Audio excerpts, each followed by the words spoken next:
அழகான கிராமத்துல அன்பு என்ற ஒரு சின்ன பையன் இருந்தான். அவனோட கண்கள்ல நிறைய கனவுகள். பெரியவனாகி படிச்சு தன்னோட கிராமத்துக்காக நல்லது செய்யணும்ன்றதே அவனோட ஆசை. ஆனா அவன்கிட்ட வசதிகள் கம்மிதான். தினமும் அப்பாவோட சேர்ந்து வயலில வேலை பார்த்தான். அப்பா விதை போட்டாரு, அன்பு தண்ணி ஊற்றினான்.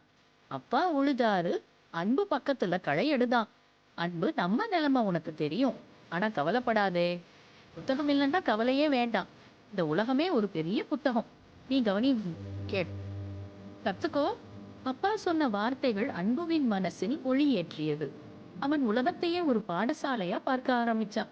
செடிகள் எப்படி வளருது, வானம் எப்படி மாறுது, பூச்சிகள் எப்படி வாழுது, எல்லாத்தையும் கவனிச்சான்.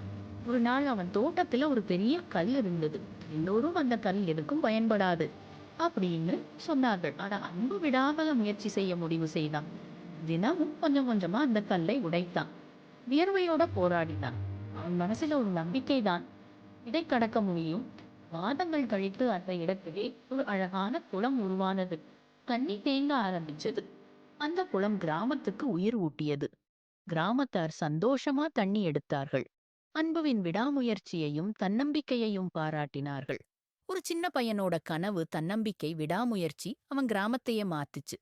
அன்பு அப்பா சொன்ன மாதிரி தன்கிட்ட இருந்ததை வச்சு கனவுகளையும் கிராமத்தையும் வளர்த்தான்.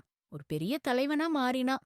இந்த கதை நமக்கு சொல்லும் நீதி, கனவுகள் நம்ம கைக்கு எட்டும் தூரத்துல தான் இருக்கும். தன்னம்பிக்கையே மிகப்பெரிய செல்வம். சவால்கள் தடையல்ல, அது வாய்ப்பு.